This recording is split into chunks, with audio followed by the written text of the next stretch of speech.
Um, the if the last question here, as part of this, is supposing this had been the system of national government all along, the provinces with their people in the Senate.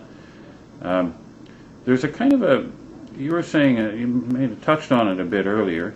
There's a point at which you say that the two houses would have equal power. They would both be represented basically in the cabinet.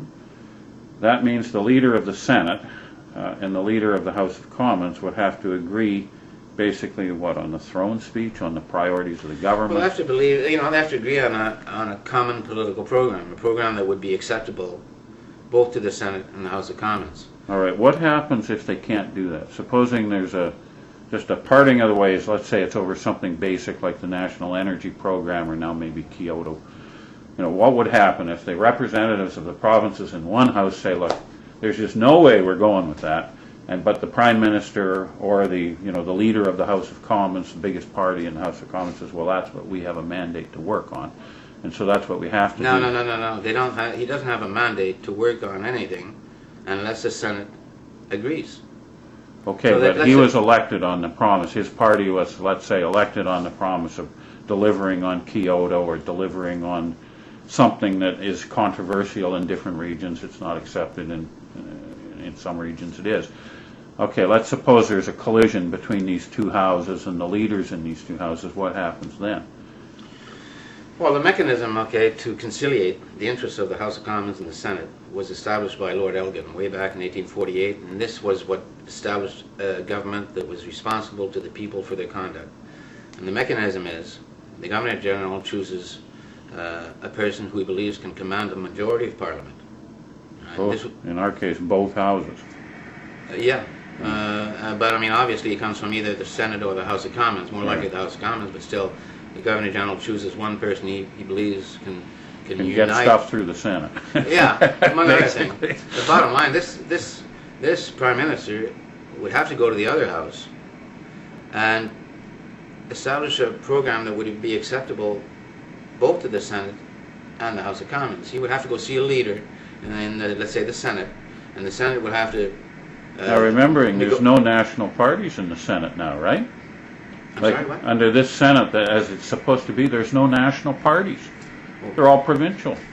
Yeah, so they're quite different. So he doesn't even have the benefit of his own caucus in the upper house, the Prime Minister from the lower house. No. He's got to deal with the provinces through their political parties. They're thinking in terms of like really what you would have would be delegations of provincial representation sitting in the upper house. They wouldn't be, like right now in the Senate, they sit the way they do in the House of Commons. There's the Liberals and the Conservatives and so on.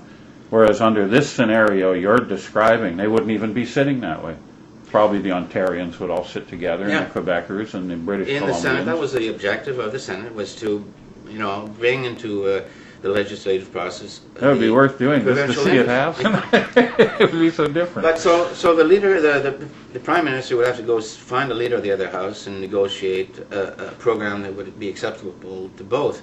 And it would be the leader of the other, the leader of each house would be responsible to conciliate the interests of the representatives of the people in their house to see, to agree on a program that would be acceptable to both. So you can't, you couldn't have a Prime Minister. What happens if he can't do it? What happens if this Prime Minister has to go back to the Governor General? And says, I can't form a government.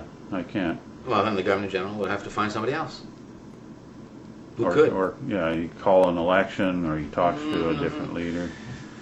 Well, it depends on the situation, of course, but generally speaking, if the Prime Minister says, look, I can't form a government, the Governor General, his duty would be to try to find somebody else who could. Because, all the people there have the authority to act on behalf of the people. And if this one guy is têtu, stubborn, well, maybe he's not the right man for the job. Just because he was elected, if he cannot conciliate the interests of the people in a program, well, maybe it shouldn't be him. Maybe somebody else. Maybe somebody else can do it. But this would put an enormous, and I would argue unprecedented, pressure and burden on the Governor General. No, it's not unprecedented. This is how the the government in the province of Canada functioned. And this is Well, how most of those old governor generals died of heart attacks, exhaustion. well, before Lord Elgin brought in his mechanism, his democratic mechanism to conciliate the interests of both Upper and Lower Canada and the government of Canada. Before that, yeah, there were three governor generals that died of exhaustion. It's a very difficult job.